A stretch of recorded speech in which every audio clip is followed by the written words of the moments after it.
नमस्कार, न्यूज़ 24 देख रहे हैं आप। मैं हूं आपके साथ डॉक्टर मीना शर्मा। देश के रक्षा मंत्री राजनाथ सिंह उत्तर प्रदेश से आते हैं। सरोज पांडे मध्य प्रदेश से आती हैं। विनोद तावड़े महाराष्ट्र से। तो उत्तर प्रदेश, महाराष्ट्र और मध्य प्रदेश के 3 पर्यवेक्षक राजस्थान की किस्मत का फैसला करेंगे।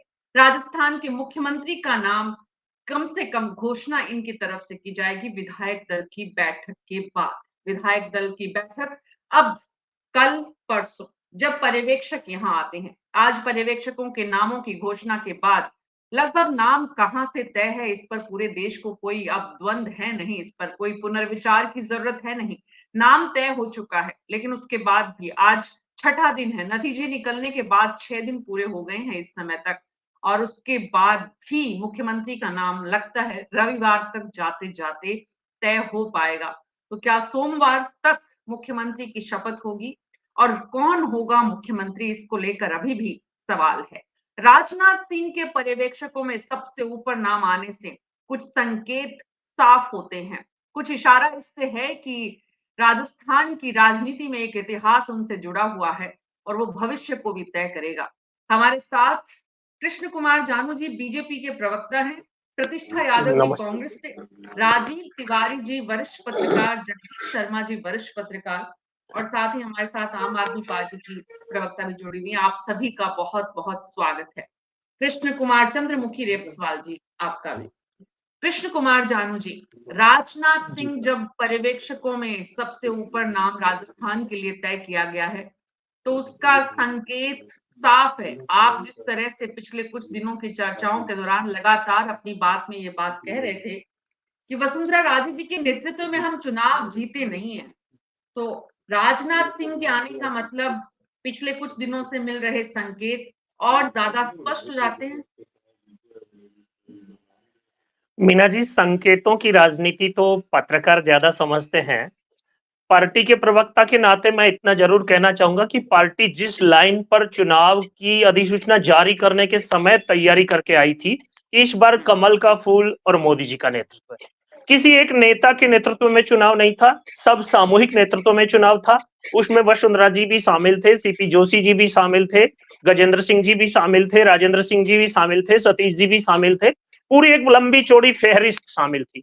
सबने मिलकर प्रयास किया और जनता ने कमल को जनादेश दिया। अब बात जो है कि मलमास शुरू होने से पहले भारतीय जनता पार्टी की सरकार का गठन हो जाएगा। ये जो विचार मंथन चल रहा है, ये अतीत को ध्यान में रखें तो बहुत ज्यादा देर नहीं हुई है। पहले भी 2 दिन, 5 दिन, 7 दिन के गैप से चुनावों की स्ट्रेटजी तय होती रही है। इस बार भी उतना ही समय लगा। रिजल्ट आने के बाद अभी 5 दिन का समय अधिकतम गुजरा है, और उस सारे के बीच जो 3 राज्यों की चर्चा है, बाकी की जो व्यस्तताएं हैं, उन सब को ध्यान में रख करके नामों पर विचार, पर्यवेक्षकों पर विचार, और पर्यवेक्षकों के साथ अब विधायक दल की बैठक और उसके बाद घोषणा। इतनी देरी तो इंतजार करने की है। जी, निश्चित रूप से इंतजार सभी कर रहे हैं, विकल्प ही नहीं है किसी के पास इंतजार करने के अलावा। तो पर्यवेक्षक आएंगे, इंतजार आपके नेतागण भी कर रहे हैं, मुख्यमंत्री बनने के दावेदार भी कर रहे हैं, विधायक भी, प्रदेश की जनता भी। तो ऐसे में राजीव तिवारी जी, राजनाथ सिंह और वसुंधरा राजे की एक पुरानी दोस्ती है, राजनीति में उसे किस तरह से देखा जाता है, उस किस्से को आज याद करना जरूरी बनता है। राजीव तिवारी जी,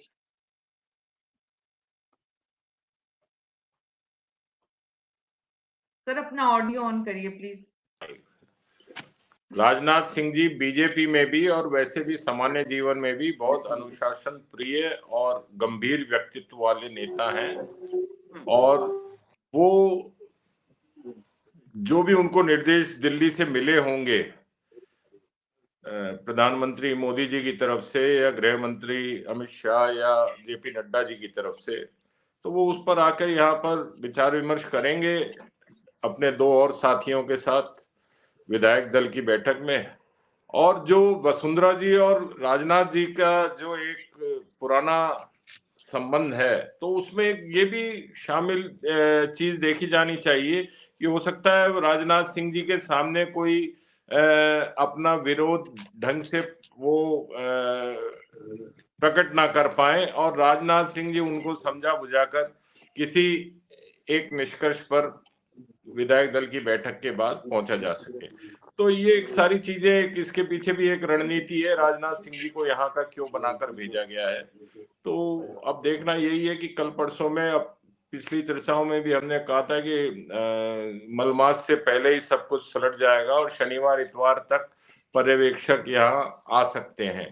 तो आज शुक्रवार है, कल परसों में ये लोग आ भी जाएंगे, क्या पता आज रात को ही आ जाए और आके और सारी जो चर्चाएं हैं उनको चला के देखें किसका नाम एक पर्ची में जाएगा दिल्ली, या दिल्ली से एक पर्ची यहाँ आएगी, दोनों में से कुछ भी संभव है। जी, आज के दौर में क्या संभव है ये तो यहाँ बैठे सब लोग जान रहे हैं, लेकिन जगदीश शर्मा जी, मुद्दा ये है कि एक वक्त था जब राजनाथ सिंह और वसुंधरा राजे केंद्र और जयपुर, दिल्ली और जयपुर के बीच जिस तरह के किस्से कहानी हुए थे, उस इतिहास से भविष्य की दिशा आपको क्या दिखती है?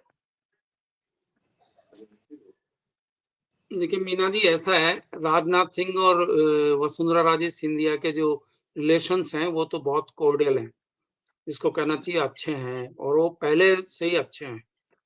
राजनाथ सिंह जी इस बात की जो है तायद हमेशा करते हैं और अपने मन में हमेशा रखते हैं कि वसुंधरा राजे की मदर ने जो है उनकी पार्टी खड़ी की है, इसलिए वो एक तरीके से कृतार्थ महसूस करते हैं इस फैमिली के प्रति, और वो इस तरह की नेचर से भी आदमी हैं। राजनाथ सिंह जी से अगर आप कभी मिले हो तो वो इस तरह के नेचर के भी आदमी हैं। लेकिन सवाल ये है कि राजनाथ सिंह जी के कहने से कुछ होने वाला है क्या? ये कोई नतीजा निकलने वाला है क्या? राजनाथ जी मान लो चाहे भी अकेले तो कुछ कर सकते हैं क्या? पहली बात तो 3 ऑब्जर्वर आ रहे हैं। दूसरा ये है कि वो दिल्ली से मैसेज लेके आएंगे, उनको क्या करना है यहाँ, और वो उसको एग्जीक्यूट करना है बस। तो एग्जीक्यूट बहुत अच्छे तरीके से हो जाए, इतनी सी बात है।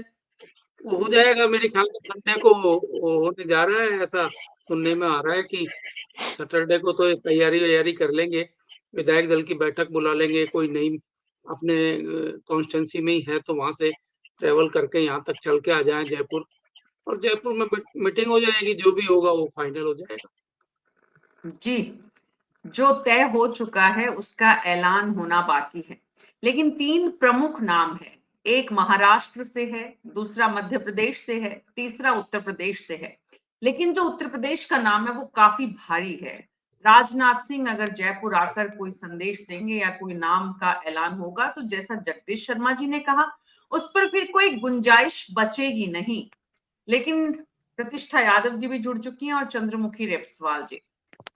प्रतिष्ठा यादव जी, आपके पास आऊं उससे पहले चंद्रमुखी जी, आम आदमी पार्टी राजस्थान के मुख्यमंत्री को जब देख रही है कि ऐलान होना बाकी है और जिस तरह से घटनाक्रम आगे बढ़ रहा है, इन तीनों पर्यवेक्षकों के आने से राजस्थान के मुख्यमंत्री के नाम की जो घोषणा होनी है, उसमें आप क्या देखती हैं कि बीजेपी में एक बहुत ही अनुशासित तरीके से जो है वो मुख्यमंत्री अपनी शपथ ले लेंगे और बाकी लोग उनके साथ खड़े हो जाएंगे, या जिस तरह की संभावनाएं या आशंकाएं कहना चाहिए कांग्रेस के द्वारा जताई गई है, और कुछ लोगों ने कहा भी कि वसुंधरा राजे जो हैं उनके साथ बड़ी संख्या में जो विधायक हैं, तो बीजेपी में भी आपको कुछ वैसा देखने को मिलेगा जैसा कांग्रेस में हमने पिछले 5 साल में देखा? सबसे पहले तो मैं कृष्ण कुमार जी को बहुत-बहुत बधाई देना चाहूँगी। कई दिनों बाद मुलाकात का मौका मिला है। तो जनता ने आपको जिस तरीके से जनमत दिया है और आपकी सरकार बनने जा रही है, तो आपको बहुत-बहुत बधाई। अब बात करते हैं मुख्यमंत्री का चेहरा कौन होगा, ये काफ़ी असमंजस बना हुआ है तीनों ही स्टेट में। तो अक्सर सुनते हैं कि बाहर के झगड़े सुलझा लेना आसान है, जब घर में फँसती है तो वो सुलझ पाना बहुत मुश्किल हो जाता है। बाकी आपने बाकी दलों को शिरकत देके यहाँ पे सरकार बनाने के वहां तक पहुंच चुके हैं, लेकिन अब जो पिछले 6 दिन से देख रहे हैं कि ये तीनों ही स्टेट में समझ में नहीं आ रहा, सब लोग अपने अपने हैं। लेकिन जो बाड़ाबंदी की बात थी, जो रिजोर्ट खेलना था, अभी पिछले 4 साल का जो कार्यकाल 5 साल का रहा कांग्रेस का, और 6 महीनों में चुनावी दौर में सिर्फ एक ही नाम गूंज रहा था, तो ये सरकार बनने से पहले इसकी शुरुआत हो चुकी है। लेकिन राजस्थान की जनता यही चाहती है कि उन्होंने जिस तरीके से जन्मत दिया, तो एक बहुत ही मैच्योर तरीके से जो राजस्थान को एक सुशासन दे, उस तरह का मुख्यमंत्री चेहरा यहाँ पे दिया जाए, ना कि एक कोई केंद्र की कठपुतली बन के रह जाए। इस तरह का चेहरा नहीं दिया जाए तो राजस्थान की जनता के जी, तो केंद्र की कठपुतली बनकर ना रहे, ऐसा चेहरा आए। 3 लोग केंद्र से जो आ रहे हैं वो कितने स्वतंत्र हैं। प्रतिष्ठा यादव जी, आपके यहाँ भी पर्यवेक्षक आते हैं, आपके यहाँ पर भी मंथन हो रहा है। आप जब कांग्रेस पार्टी के यहाँ खड़े होकर बीजेपी को देखती हैं, तो ये जो 3 भारी भरकम, और उनमें खास करके राजनाथ सिंह जी आ रहे हैं जयपुर, तो जयपुर राजनाथ सिंह जी आकर मुख्यमंत्री के नाम की विधायकों के साथ बैठक कर, चिंतन कर, मंथन कर जब नाम का ऐलान करेंगे, तो आपको क्या लगता है कि सब कुछ शांतिपूर्ण तरीके से, अनुशासित तरीके से बीजेपी में ये हो जाएगा, जो इस वक्त थोड़ी सस्पेंस बना हुआ है, या कहीं ना कहीं एक ऐसी स्थिति है कि किसको बनाया जाएगा, इसको लेकर एक टसल भी हम जयपुर से दिल्ली तक देख पा रहे हैं?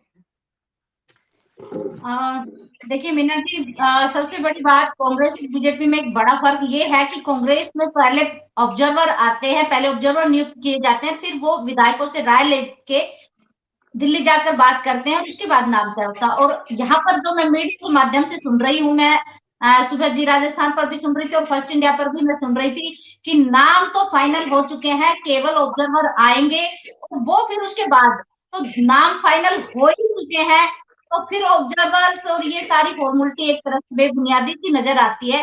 क्योंकि फिर अगर हमें ऐलान अपने ही तरीके से करना है, नाम फाइनली कर चुके हैं, तो ऐलान भी कर दीजिए, क्यों जनता को इतना सस्पेंस में डाला जाए, और क्यों विधायकों तो लोकतंत्र तो यही कहता है कि विधायकों से पहले राय ली जाए, फिर नाम तय किए जाए।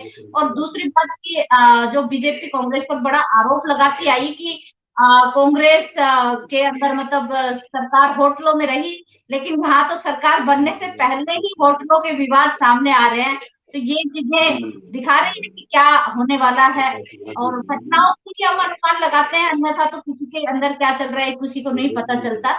लेकिन ये आने वाला समय बताएगा कि किस तरह का राज भारतीय जनता पार्टी दे पाएगी। लेकिन जो चीजें अभी, क्योंकि अभी तो सरकार बनी नहीं है, हमारे तो ये मैं मानू चलो सरकार बनने के बाद कुछ विवाद हुए, लेकिन यहाँ तो सरकार बनने से पहले ही विधायकों का विवाद है कि हमें बाड़ेबंदी में बंद कर लिया गया है, ये सबने देखा। तो ये चीजें हैं, लेकिन ये सच्चाई है कृष्ण कुमार जानू जी, इसमें क्या है हकीकत? ये विधायकों का किस्सा जो चल रहा है और कुछ विधायकों के बयान आए हैं इसको लेकर।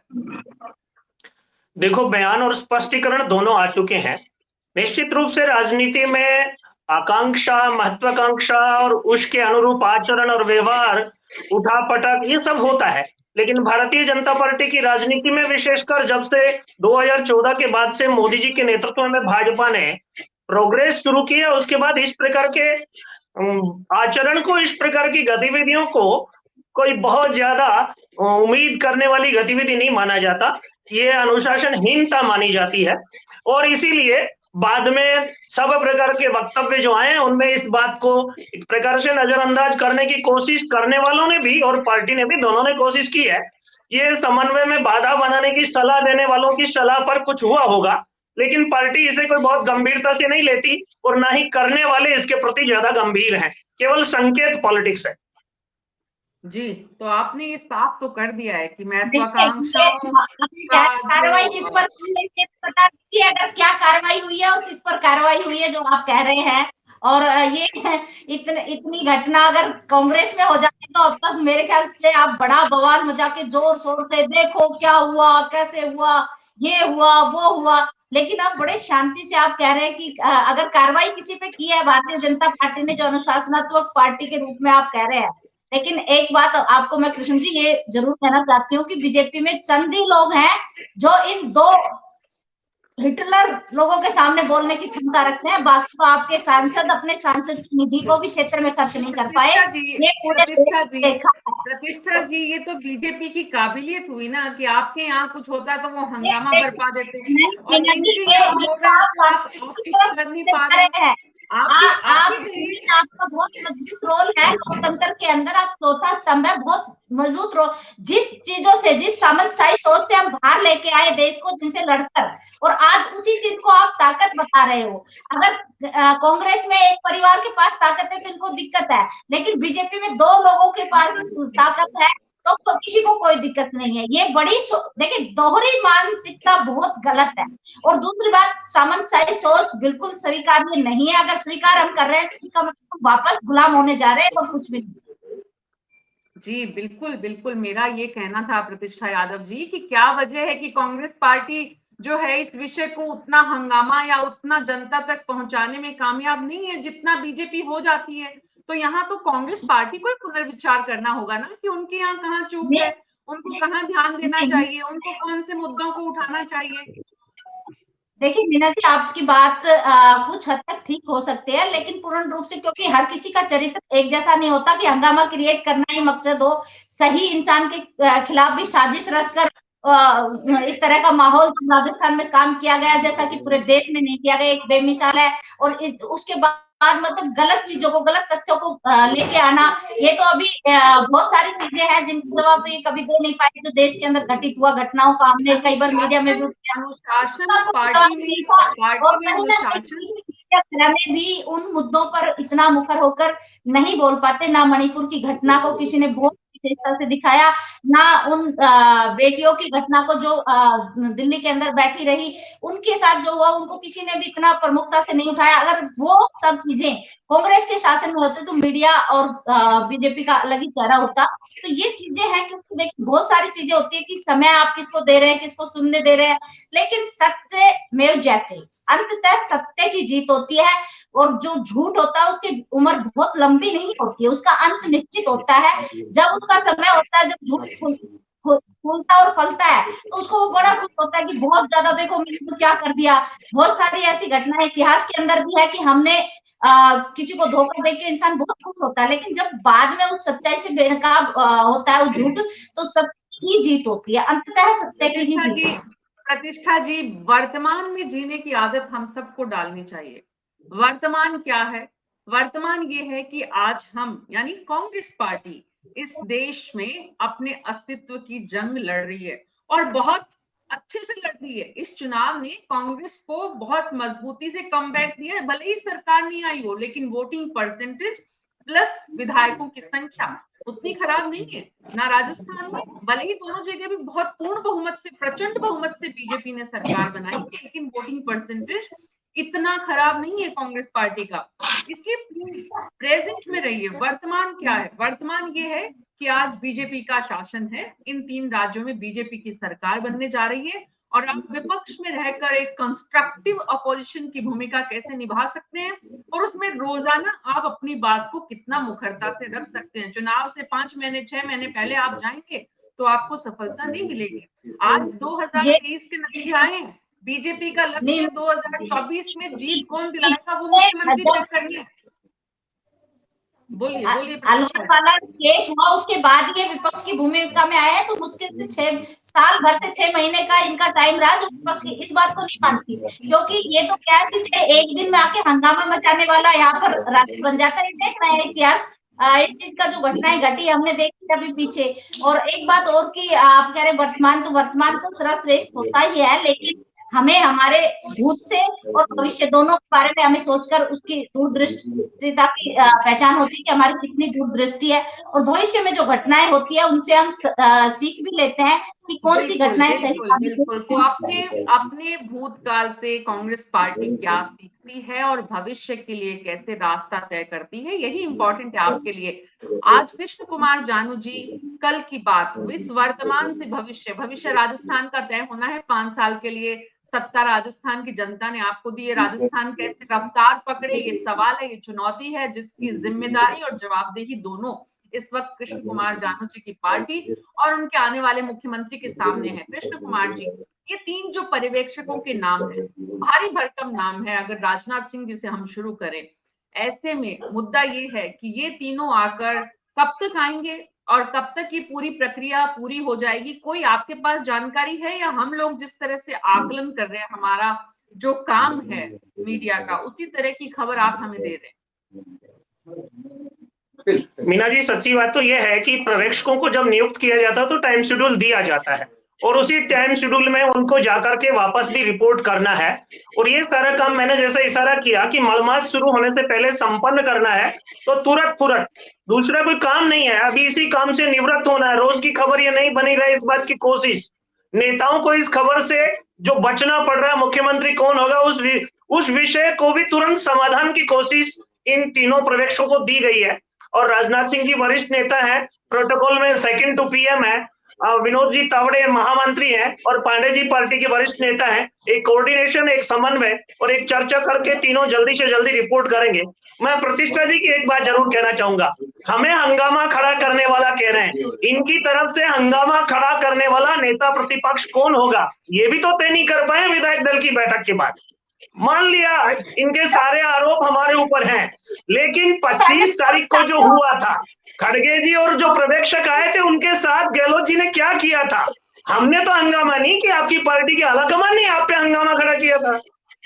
जी, तो अब तो सवाल इसीलिए तो हो रहे हैं कुमार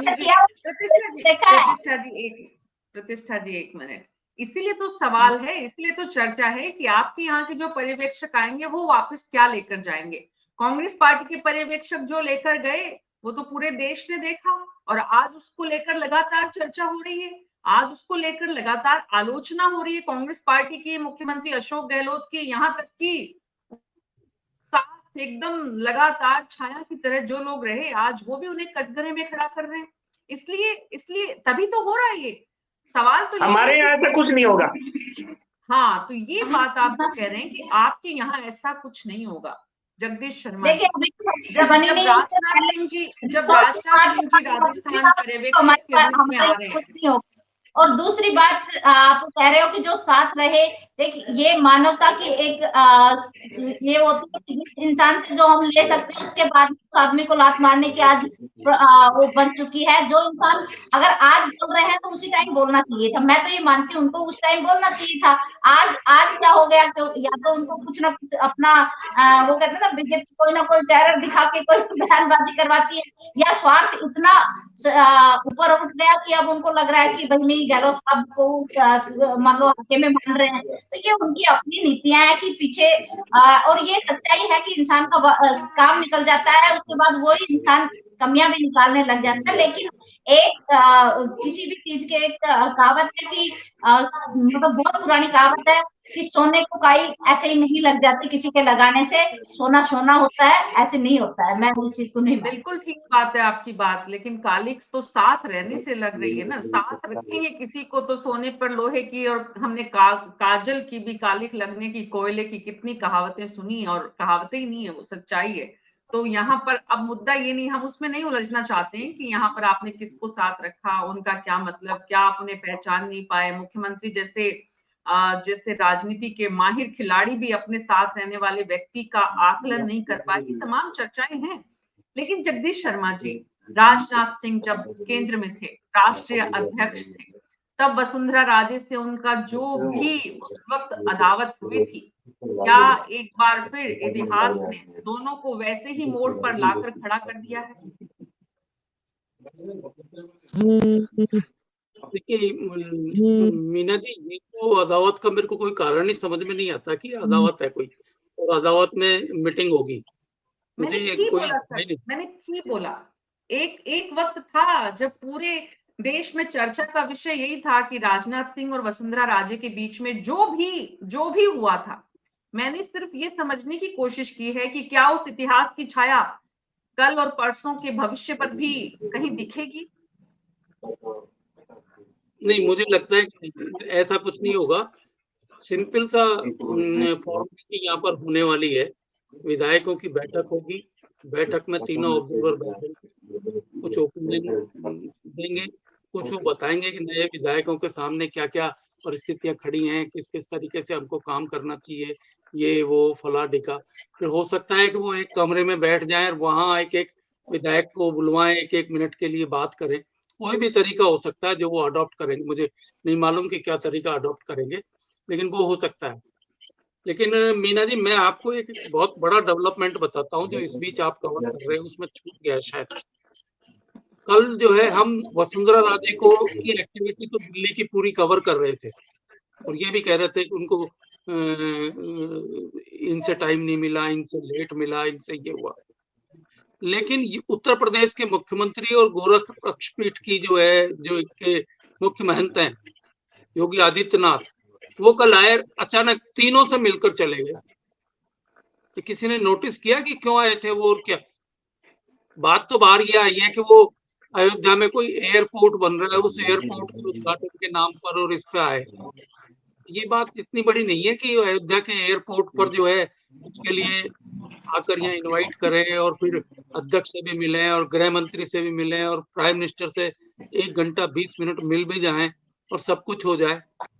वो क्या एक्चुअल में क्या करने आए थे ये पता नहीं चला है अभी तक।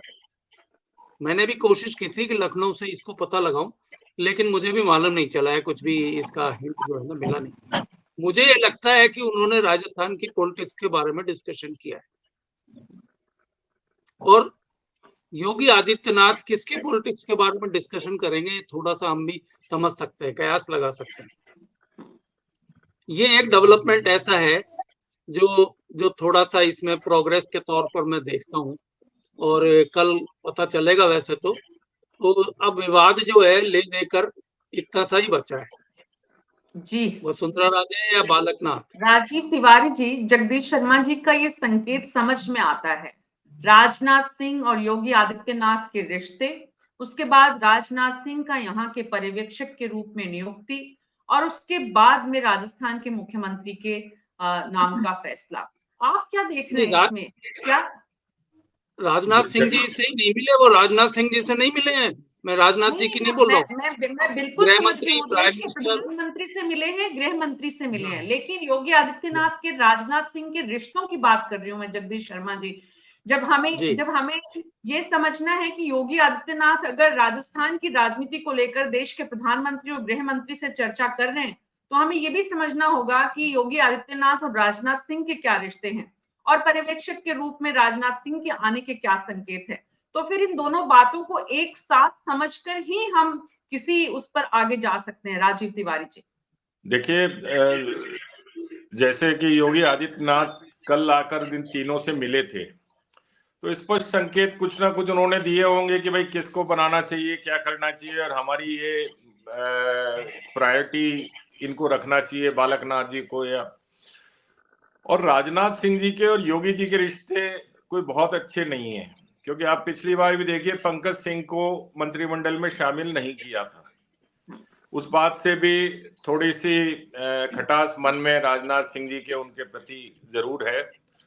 और लेकिन बड़ा डेवलपमेंट ये है कि इनके मिलने के बावजूद राजनाथ सिंह जी को जो पर्यवेक्षक बनाकर भेजा है, तो वो क्या संकेत मोदी जी या अमित शाह देना चाहते हैं?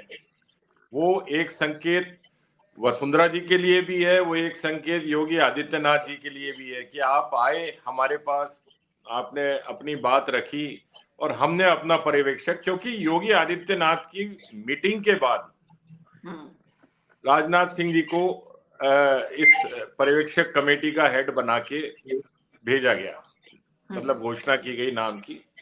तो ये एक चीज देखने की है कि वो केंद्र में जो नेतृत्व है, जो शीर्ष नेतृत्व है बीजेपी का, उसके मन में क्या है कि वो योगी आदित्यनाथ जी को भी 1 घंटा 20 मिनट सुनते हैं और उसके बाद राजनाथ सिंह जी की भी नियुक्ति कर देते हैं।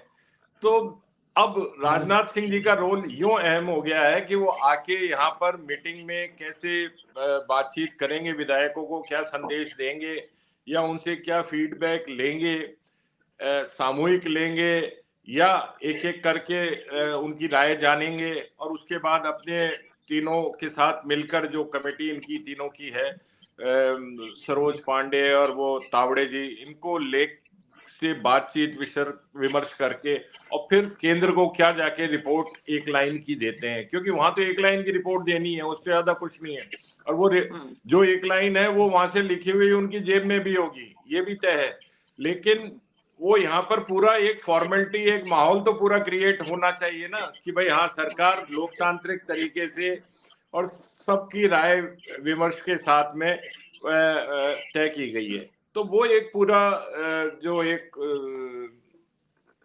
कार्यक्रम होगा वो देखना है कि अब किस तरीके से होता है, उसमें कौन विरोध करता है, कौन समर्थन करता है, किस लाइन पे सब लोग चलते हैं। तो ये एक देखना, क्योंकि जो कल बीजेपी में डेवलपमेंट हुआ कि वो जो रिजॉर्ट के अंदर 30-40 लोग रात को प्रदेश अध्यक्ष के नेतृत्व में पहुंच गए और उसके बाद पिता कुछ कह रहे हैं, बेटा कुछ कह रहा है, तो वो सारी चीजें भी केंद्र के संज्ञान में तो आई होंगी। और उसके बाद कल आज मतलब वो वहां भी गए थे सीपी जोशी और दिल्ली, कहा तो ये गया था कि भाई विप के तहत बुलाया है, लेकिन ये सारे घटनाक्रम से वहां पे उनको सबको अवगत जरूर कराया होगा। और उसके बाद ही ये सारा डेवलपमेंट जो जल्दीबाजी में अब किया गया है कि तीनों पर्यवेक्षकों की भी नियुक्ति कर दी और उसको, तो अब देखना यही है कि कल परसों में क्या यहाँ पर पॉलिटिकल ड्रामा होता है, उसको देखने की चीज है कि ये सब कुछ अच्छे से निमट जाएगा या जैसा सोच रहे हैं सब लोग वैसा कुछ होगा। जी, तो कल बीजेपी के पर्यवेक्षक जयपुर आ सकते हैं। राजनाथ सिंह सबसे वरिष्ठ नेता हैं। राजनाथ सिंह की योगी आदित्यनाथ से रिश्ते कोई बहुत अच्छे नहीं है।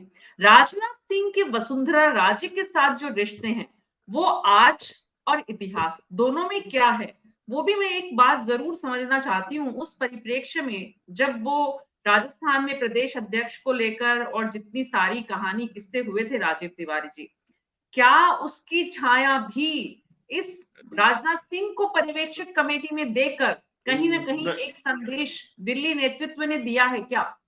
नहीं नहीं नहीं, वो बहुत पुरानी बात हो गई। और वो उसके बाद रिश्ते कई मर्तबा जब केंद्र में भी और वहां पे मीटिंग होते देखा है राजनाथ सिंह और वसुंधरा राजे के बीच में, तो ऐसा कोई लगता नहीं कि अब वो खटास या वो मतभेद अब कहीं बाकी रहे होंगे।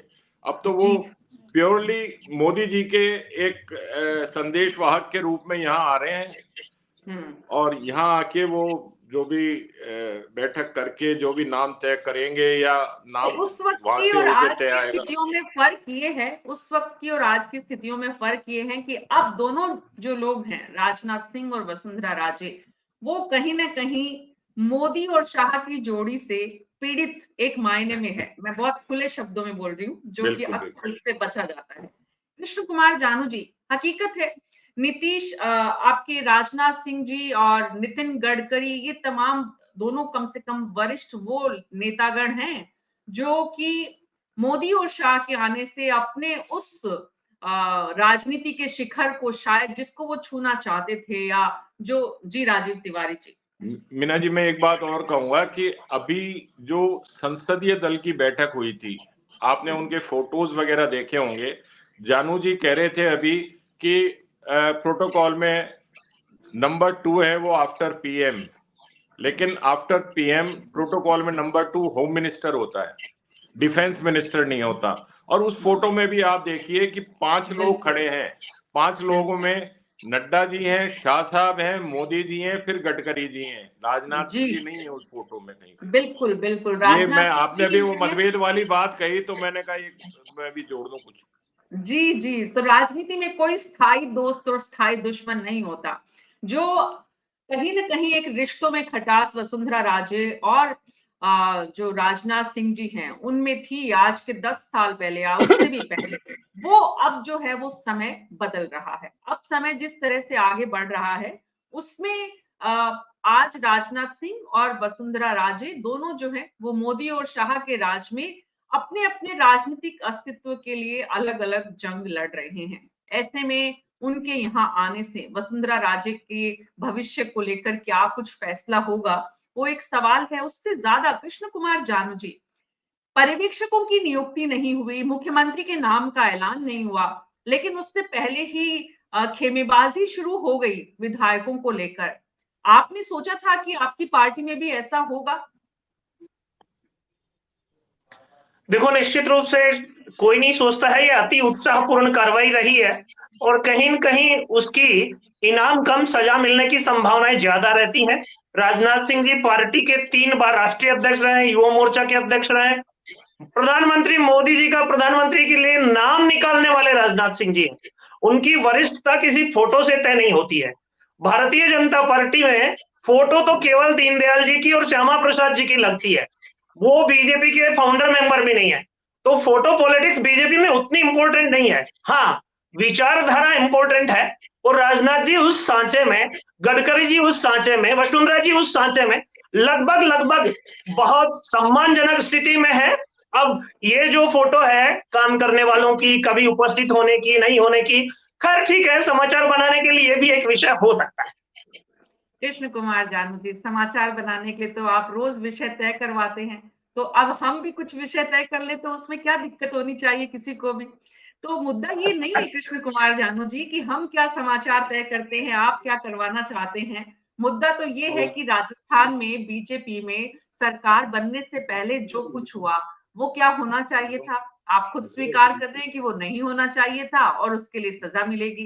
तो ज्यादा अच्छा ये है कि हम सीधे टू द पॉइंट मुद्दों पर रहे, एक दूसरे पर आरोप प्रत्यारोप ना लगाएं, मीडिया को मीडिया का काम करने दें, आप अपना काम करें, तो हमारे काम को हम आगे बढ़ाएं। इसके लिए सवाल ये कुमार जानू जी कि महाराष्ट्र, मध्य प्रदेश और उत्तर प्रदेश, इन तीनों राज्यों के पर्यवेक्षकों का आना, उससे पहले योगी आदित्यनाथ की मुलाकात का जगदीश शर्मा जी जिस तरह से हवाला दे रहे थे, जिक्र कर रहे थे, उसका भी क्या कोई कंसिडरेशन मुख्यमंत्री के फैसले पर राजस्थान में होगा? लोग मध्य नजर। देखो मीना जी, संसदीय दल के बोर्ड के लोग तय करते हैं और योगी जी संसदीय दल के बोर्ड में नहीं है। हो सकता है उन्होंने कोई जरूरी राय की हो, लेकिन उसको उस रूप में सोचना समय के कारण लगता होगा जगदीश जी को। लेकिन वास्तविकता यह है कि भारतीय जनता पार्टी में संसदीय दल को कोई सुझाव देता है तो सार्वजनिक रूप से नहीं, फिर वो बहुत ही अपने तरीके से दिया जाता है। ये सारा विशेषाधिकार संसदीय दल को है और उसे सार्वजनिक सुझाव ना तो कोई मुख्यमंत्री देता है, ना कोई कार्यकर्ता, सांसद, विधायक देता है। वो निजी राय निजी तरीके से देते हैं, उसका सार्वजनिक प्रकटीकरण नहीं होता है। जी, सार्वजनिक प्रकटीकरण नहीं होता है, बिल्कुल ठीक है, लेकिन सार्वजनिक रूप से विधायकों की बाड़ेबंदी होना शुरू हो गई और उसको सबने देखा। अब वो मुद्दा हम बनाएं कि वहां रिसोर्ट में पहुंचे हुए विधायक बनाएं कि उनके माता पिता बनाएं, वो एक अलग बात है। बात ये है चंद्रमुखी रेपस्वाल जी, अब राजस्थान की राजनीति में जिस भी मुख्यमंत्री के चेहरे का नाम सामने आएगा, उसका सबसे बड़ा काम होगा कि राजस्थान को कैसे रफ्तार दे। राजस्थान पिछले 15 सालों से इसी क्राइसिस से जूझ रहा है। 2 बार मुख्यमंत्री अशोक गहलोत और 1 बार वसुंधरा राजे, आला कमान उनसे खुश नहीं है और अपनी सरकार को बचाने की मैनेजमेंट में पिछली बार वसुंधरा राजे पूरी तरह से, जो उनका विजनरी रोल रहा है राजस्थान में, जिस तरह की लीडर वो रही हैं, वैसा प्रदर्शन नहीं कर पाई थी पिछले कार्यकाल में, पहले कार्यकाल की तुलना में। और राजस्थान के मौजूदा मुख्यमंत्री जो कार्यकारी हैं अभी अशोक गहलोत, वो भी 2 अपने पिछले टेन्योर में बस अपनी सरकार बचाने की जद्दोजहद में ही लगे रहे और इसलिए उनकी तमाम लोक कल्याणकारी योजनाएं भी जनता तक वो प्रभाव नहीं छोड़ पाई। अब चुनौती है कि आने वाले मुख्यमंत्री को इन 15 सालों का जो भरपाई है वो करना है। ऐसे में मुख्यमंत्री के फैसले में जो देर हो रही है चंद्रमुखी रेपस्वाल जी, उससे एक तरफ तो पार्टी के नैरेटिव सेट होते हैं, पार्टी की तरफ से कैलकुलेशन इक्वेशन सारी तय की जाती है, लेकिन दूसरी तरफ जनता पर उसका जो असर होता है, जनता क्या सोचती है, आम आदमी क्या सोचता है कि मुख्यमंत्री का नाम, आज रविवार को नतीजे आए थे, आज शुक्रवार खत्म होने जा रहा है, लेकिन अभी तक कोई स्पष्टता नहीं है। देखिए मीना जी, हम सिर्फ संकेतों के आधार पे बात कर रहे हैं और अपने अपने कयास लगा रहे हैं। 6 दिन के बाद भी कोई क्लियरिटी नहीं आई है। 3 महीने पहले जब विपक्ष गठबंधन बना था, इंडिया अलायंस, तो बोला जा रहा था कि ये अभी तक कोई नेता प्रतिपक्ष विपक्ष नेता आप डिसाइड नहीं कर पाए हैं। लेकिन यहाँ तो जनता का मत मिलने के बाद भी हालात उससे भी बदतर हो रहे हैं। ये सिर्फ पार्टी के अंदरूनी मामला जो इनकी समझ से बाहर हो रहा है और आप बड़ी मुखरता से दिखा रहे हैं, लेकिन मैं बात करती हूँ बाकी मीडिया चैनल्स की। आज सबसे बड़ा सवाल मेरे मन में जो उठता है, आपने पूछा जनता क्या सोचती है, तो मैं जनता के ही तरीके से, एक आम इंसान नागरिक के तरीके से जो मेरे मन में सवाल उठ रहा है कि इतने दिन से उन नेशनल न्यूज चैनल्स को जहां नजर आ रहा था कि विपक्ष के पास कोई चेहरा नहीं है, आज वो कोई भी चैनल ये चीज नहीं दिखा रहे हैं। दूसरी बात हम बात करते हैं 2 दिन से जो 6 तारीख को जो गठबंधन इंडिया अलायंस की मीटिंग होनी थी, उसमें सबके अलग-अलग बयान दिखाए जा रहे थे। ममता बनर्जी ने ये बोला है, नीतीश कुमार ने ये बोला है, शिवसेना का इस मतलब डिफरेंट लोगों के नेताओं के आपने देखे हैं। लेकिन अभी जिस तरीके से वसुंधरा जी ने जिस तरीके से अपने जादू का पावर दिखाने की बात कही, वो बयान किसी भी चैनल ने नहीं दिखाया।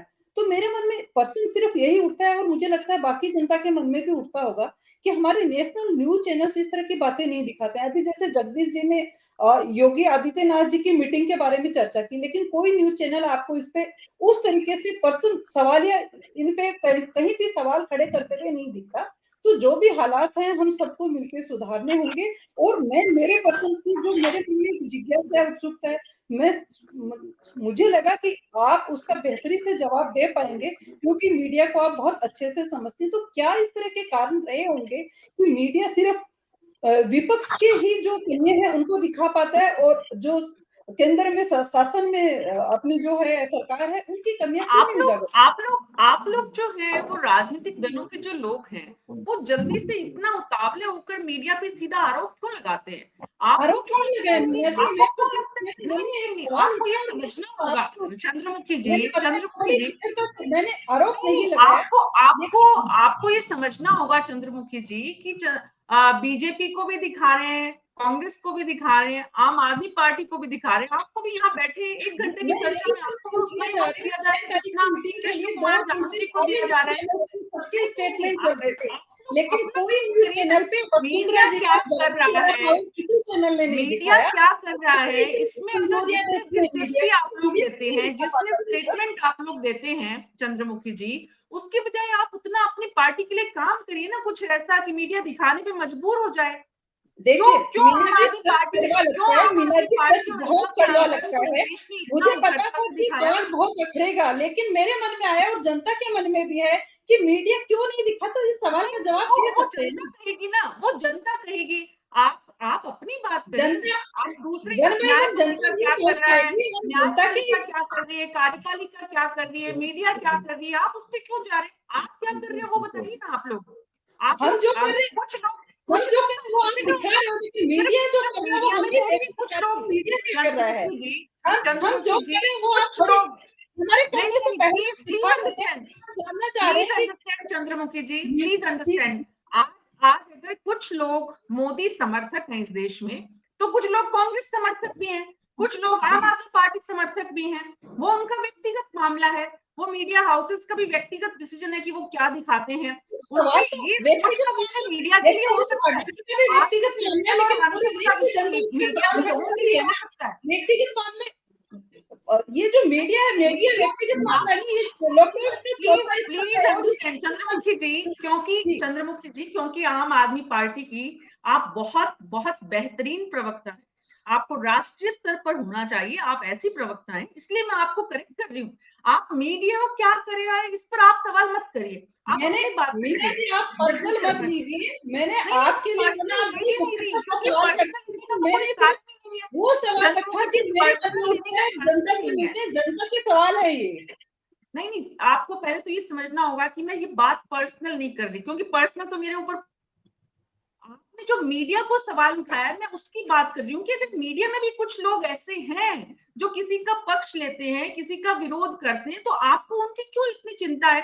आप उनको क्यों इतना मदद करते हैं? सवाल किया था थोड़ी देर पहले कि विपक्ष को क्यों नहीं आपका इस तरह से मीडिया प्रस्तुत करता है। तो मैं वही सवाल मेरे मन में था कि आप शायद इस चीज को समझते हैं, आपने एक सवाल छोड़ दिया तो उसका जवाब भी आप बहुत अच्छा दे सकते हैं। तो मेरे मन की एक जो जिज्ञासा है वो शांत हो जाएगी और मैं उम्मीद करती हूँ कि आप इसका बहुत ही खूबसूरत जवाब देंगे।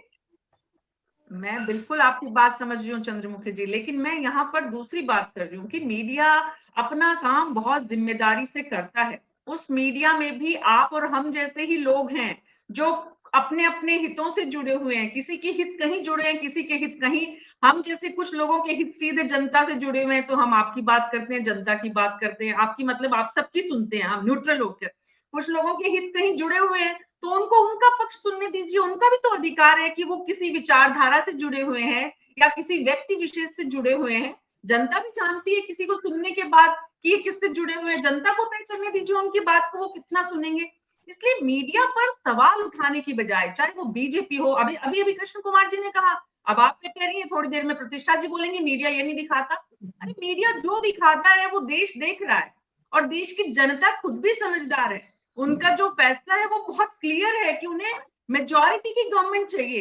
इस मैंडेट ने तीनों स्टेट में एक बात जनता की मेजॉरिटी एकदम स्पष्ट की है कि उन्हें पूर्ण बहुमत वाली वो सरकार चाहिए जो काम करे, बनिस्पत की सरकार बचाती रहे। मध्य प्रदेश में भी यही हुआ था। जो हुआ वो सही हुआ, गलत हुआ, उसका फैसला जनता ने जिस रूप में दिया है। तो अब आपको डिलीवर करना है, जो भी सरकार बनी है उसे डिलीवर करना है। जहां जिस पार्टी की सरकार है वो बताए कि वो कितना अच्छा काम कर रही है कि नहीं कर रही है। प्रतिष्ठा जी, अब आप दूसरी बातों में उलझने की बजाय इस सवाल का जवाब दीजिए अगर आप दे सकें, क्योंकि आपकी भी सरकार अलग अलग राज्यों में बनती है। मैं जगदीश शर्मा जी को पहले सुनती हूँ, प्रतिष्ठा जी फिर आपके पास आऊंगी। जी जगदीश जी बोलिए। जगदीश जी बहुत देर से बोल रहे हैं, प्लीज उनको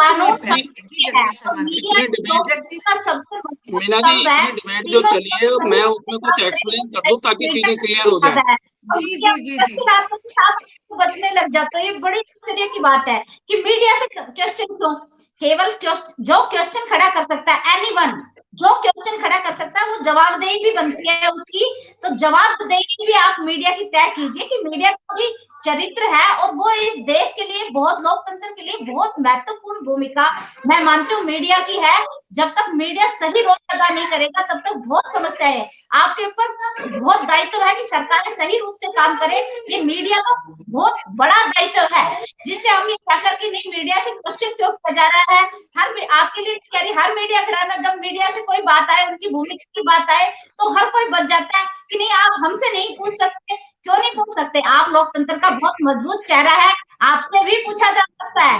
आप एक डिबेट रखिए मीडिया की भूमिका क्या और क्या अधिकार मीडिया के हैं और दायित्व क्या क्या है मीडिया के, क्योंकि मीडिया की स्वतंत्रता सबसे महत्वपूर्ण है। मीना जी, जब तक मीडिया स्वतंत्र रूप से नहीं होगा, मीडिया दबाव में है, आप कह नहीं पा रहे, लेकिन सत्यता यही है कि मीडिया, जो मीडिया घराना बीजेपी के खिलाफ दिखाता है, रवीश जी का तो पूरे देश ने देखा कि वो बीजेपी के खिलाफ बैठते बोलते थे, आज क्या हुआ उनके साथ। जो मीडिया प्रतिष्ठा जी पहले आपको ये समझना होगा, नहीं पहले प्लीज सुनिए प्रतिष्ठा जी, पहले आपको ये समझना होगा कि अगर 1 घंटे की डिबेट में आपको भी 15 मिनट 10 मिनट बोलने का समय दिया जा रहा है, जितना कि बीजेपी के प्रवक्ता को दिया जा रहा है, तो इसका मतलब आपकी आवाज सुनी जा रही है, तो आप शिकायत नहीं कर सकती, पहली बात।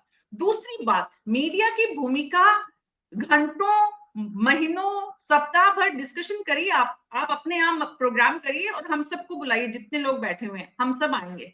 इसलिए आप बहस जिस विषय पर हो रही है उसको डाइवर्ट मत करिए, मेरा कहने का ये मतलब है। आप किसी व्यक्ति विशेष की बात मत करिए, मेरा कहने का ये मतलब, आप किसी भी व्यक्ति जर्नलिस्ट की अगर यहाँ पर बात करते हैं वो उचित नहीं है हमारे प्लेटफॉर्म पे करना। हमारा काम है जिस विषय पर हम चर्चा कर रहे हैं उसके सभी आयामों को समझना, सभी पहलुओं को समझना। मैं आपके पास आज के विषय के उस पहलू पर आऊंगी जो इम्पोर्टेंट है, उससे पहले जगदीश शर्मा जी को सुनती हूँ। जी जगदीश जी। मीना जी, ऐसा है, अभी काफी डिस्कशन हो गया ऐसी चीज के बारे में जिसकी जानकारी दोनों मंत्रियों को नहीं है। मैं आपको ये बता दूं में ग्रेजुएशन प्रतिष्ठा जी का माइक बंद कर दीजिए। प्रतिष्ठा जी 1 मिनट प्लीज। प्रतिष्ठा जी का माइक बंद कर दीजिए टीम प्लीज। जगदीश ये गलत है, आप हमें अनभिज्ञ कह रहे हैं, ये तो कुछ बात है। प्रतिष्ठा जी बीच में नहीं बोलना है, हमारे कार्यक्रम में कोई बीच में नहीं बोलता है। मैं आपके पास आऊंगी वापस और आपकी पूरी बात सुनूंगी। जगदीश जी को बोलने दीजिए प्लीज। गलत कह रहे हैं कि हमें जानकारी नहीं, ये गलत बात। जगदीश जी को बोलने दीजिए पूरा, फिर आप अपनी बात बोलिएगा प्लीज प्रतिष्ठा जी। जी जगदीश। देखिए ऐसा है, एक तो योगी आदित्यनाथ वाला पॉइंट मैंने रेज किया और राजीव जी ने उसको काउंटर किया।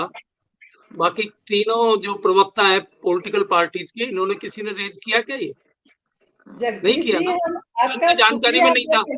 बाकी न्यूज चैनल शुक्रिया बाद में दे देना। आप सुनिए, अब उस पर बहस तो कर रहे हैं, बहस तो कर रहे हैं, आपको अगर पता होता तो आप पहले बता देते। ये मैं तो आपके जिस एंगल से मैंने चीजों को बताया है तो आप पहले ही बोल देते कि फैसला हो गया। चंद्रमुखी जी प्लीज आप अपनी बारी का इंतजार कीजिए। चंद्रमुखी जी प्लीज, चंद्रमुखी जी प्लीज, जगदीश जी को अपनी बात पूरी करने चंद्रमुखी जी जो है कोई इतनी ना ज्यादा बोलती हैं, चंद्रमुखी जी हर मुद्दे पे इतना बोलती हैं, इनको ये पता नहीं इनकी पार्टी 0.4% जो है वो वोट लेकर गई है राजस्थान में। इतने सारे कैंडिडेट खड़े किए हैं। धर्म निभाने के लिए सब सुनना पड़ता है जगदीश जी, जो बोलेंगे हम आप सुनो ना, आप सुनिए। चंद्रमुखी और जी 71 के करीब जो कैंडिडेट थे उनमें से केवल एक आदमी की जमानत बची है, सबकी जमानत जब्त हो गई। बाकी दुनिया भर के बारे में तो भाषण देती है, अपने बारे में बोलो ना। आपने कभी बताया इस फोरम पर कि हमारी पार्टी की ये हालत हुई है? आपने कभी पूछा राजस्थान में आपका स्टैंड कहाँ स्टैंड करती हैं आप राजस्थान में? करते राजनीति में धर्म निभा रहे हैं और ये हमारा एक राजनीतिक धर्म था। गठबंधन से जिस दिन हम जुड़े, राजस्थान, मध्य प्रदेश और छत्तीसगढ़, क्या आपने देखा कि यहाँ अरविंद जी, भगवान मान जी या हमारे सीनियर लीडर्स का एक भी कोई रोड शो या बड़ी सभा हुई? ये एक रणनीति के तहत किया गया जो था, तो जिसमें जो सुनना पड़ेगा। इसमें राजनीति ऐसी जगह जहां अपमान आपको पद पर तो आप जगदीश जी आप अपनी बात पूरी करें। चंद्रमुखी जी प्लीज वेट करें।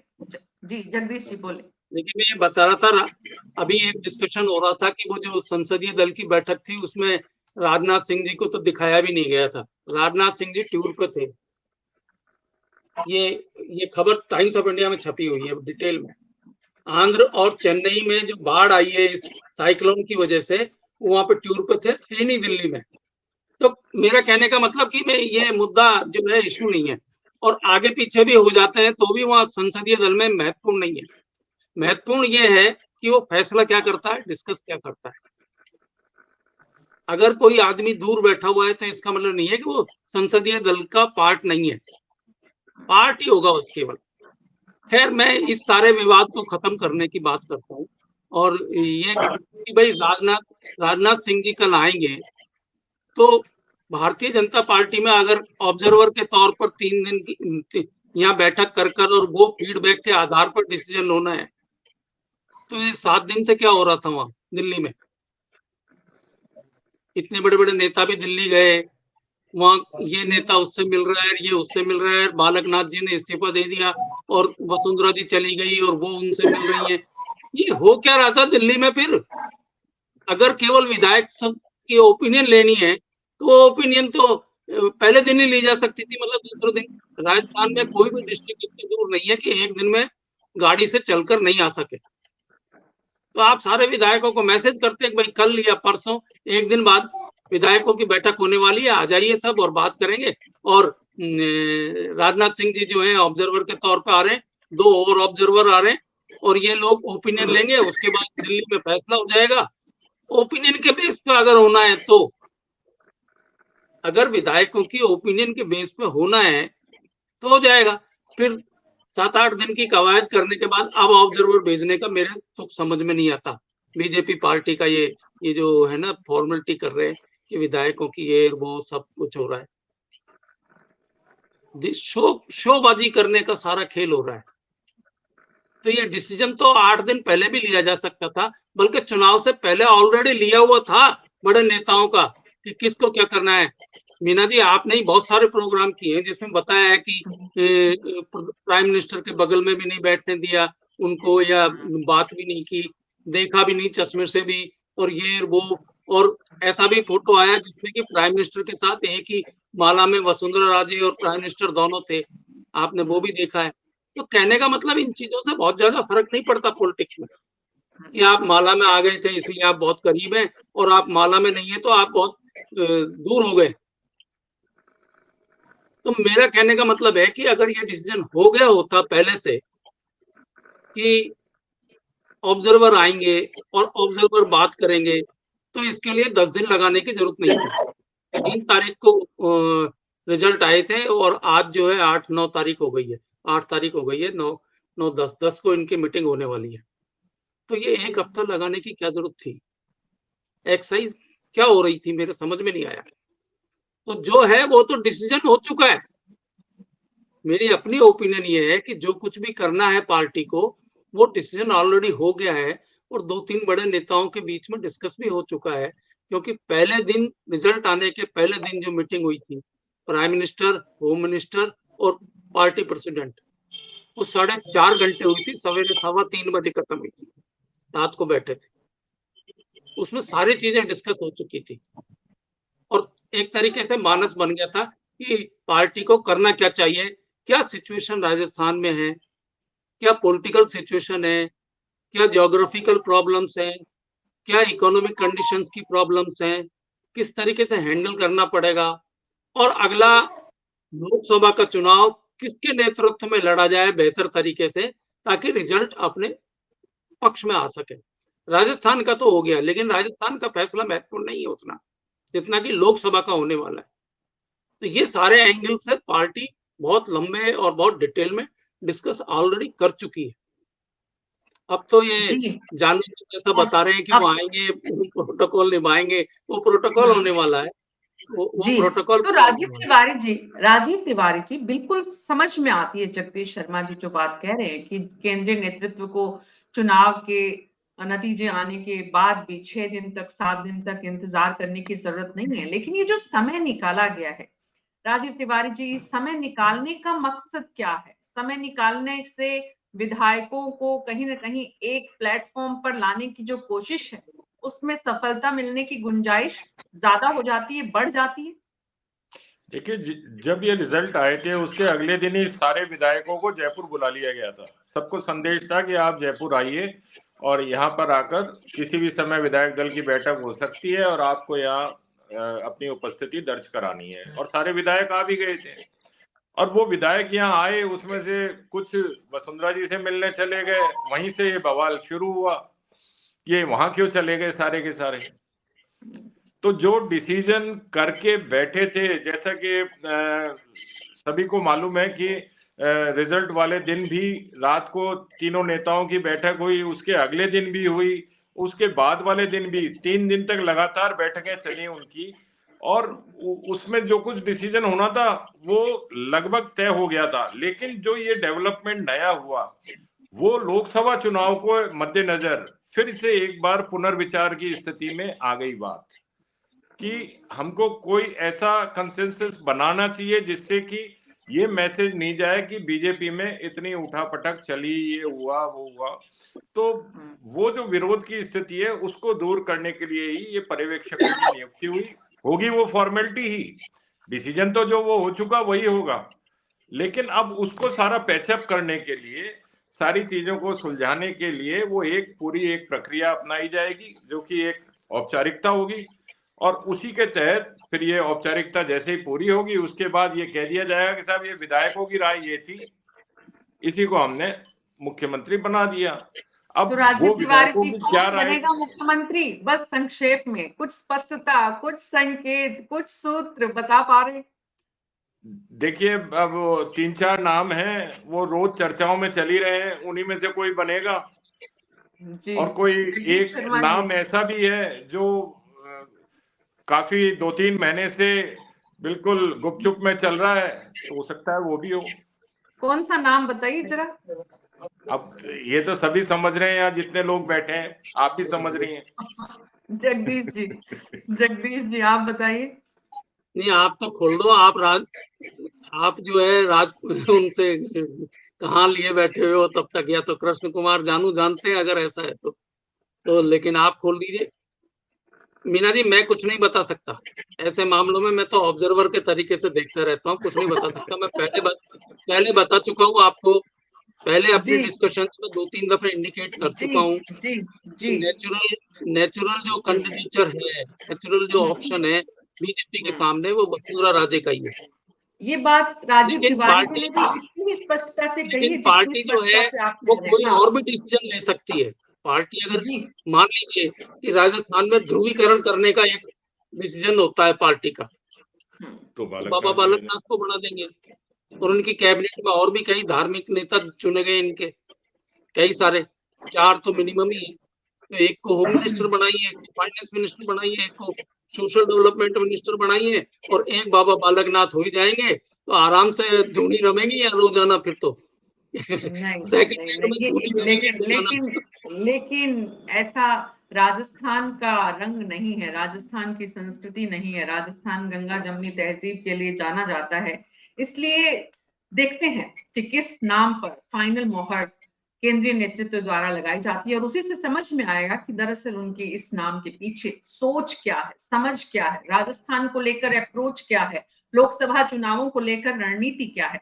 आप सबका बहुत बहुत शुक्रिया इस चर्चा में शामिल होने के लिए। हमारी कोशिश रहती है कि हर दिन हम राजस्थान की राजनीति से जुड़े हुए उन पक्षों और आयामों को आपके सामने लेकर आए जिससे कि आपसे जुड़े हुए आपके हित, जनता के हित जो हैं वो थोड़े और ज्यादा, सरकारें जो बनेंगी, जनता के मुद्दे जो रखते हैं राजनीतिक दल, उनके पास पहुंचे और आपकी भावनाओं को वहां तक पहुंचाने के लिए अगर आप हमारे न्यूज 24 के फेसबुक और यूट्यूब चैनल पर अपने सुझाव देना चाहते हैं तो अपने कमेंट बॉक्स में जरूर डालें। आप हमारे पैनलिस्ट से कोई सवाल करना चाहते हैं तो भी आप कमेंट बॉक्स में सवाल कर सकते हैं। आज मेरे साथ इतना ही, कल फिर मुलाकात होगी।